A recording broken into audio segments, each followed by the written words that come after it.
بسم اللہ الرحمن الرحیم۔ خان صاحب کی جو 9 ضمانتیں خارج ہوئیں ان کے حوالے سے ڈیٹیلز بتانا چاہوں گا۔ مزید کسی مقدمے میں گرفتاری کے حوالے سے خبر ایک چل رہی ہے کہ خان صاحب کو گرفتار کر لیا جائے گا۔ 9 بیلز تھیں کیا؟ 3 مقدمات اینٹی ٹیررزم کورٹ کے جس میں خان صاحب پیش ہوئے اور جوڈیشل کمپلیکس کے حملے کی ایک سٹوری جو ہے وہ بنائی گئی کہ خان صاحب پیش ہوئے ہیں اور انہوں نے حملہ کیا، حالانکہ وہ پیشی خان صاحب کی تھی اور ساتھ ورکرز تھے۔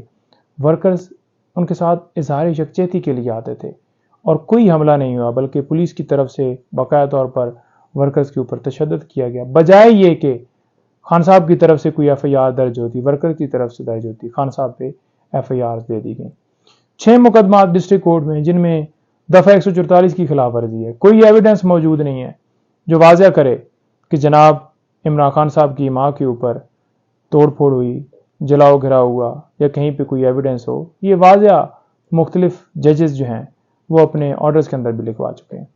اچھا پھر جی 9 مئی کو خان صاحب کے کہنے کے اوپر یہ ہوا، اس کے اوپر بھی واضح فرق فرید بلوچ صاحب کی ججمنٹ آ چکی ہے جس میں انہوں نے واضح کہا ہے آرڈر کے اندر کہ جناب کوئی شواہد نہیں ملے، کوئی ایسی ایویڈنس نہیں ملی کہ کیسے ایک بندہ جیل کے اندر موجود ہے اور وہ باہر کسی کو پیغام دے رہے یا کسی کو کہے کہ توڑ پھوڑ کرے یا کوئی اس طرح سے۔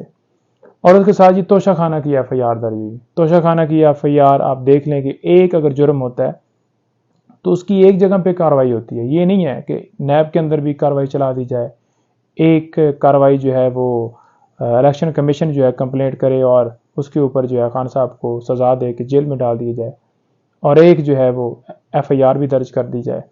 تو لہٰذا یہ ایک وہ کیا کہتے ہیں سیاسی انتقام کا نشانہ بناتے ہوئے یہ سارا کیا گیا۔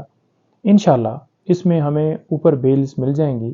نیچے جو بیلز ہماری خارج ہوئیں وہ گراؤنڈز کیا تھے، کس بنیاد جی خان صاحب جو ہیں وہ پیش نہیں ہوئے۔ اب ایک بندہ جیل میں ہے تو وہ کیسے پیش ہو سکتا ہے؟ اس کا طریقہ کار ہے کہ آپ ویڈیو لنک کے ذریعے یا اس کی حاضری لگوا لیں یا پھر آپ اس کو پروڈیوس کر لیں۔ تو یہ تو ہم نے واضح طور پر کورٹ میں کہا، ہماری یہ بات مانی نہیں گئی، لہٰذا ان کی بیلز خارج کر دیں گے۔ انشاءاللہ یہ بیلز بھی بحال ہو جائیں گی اور گرفتاری سے بھی روکا جائے گا۔ قانون کے مطابق ہم استدعا کریں۔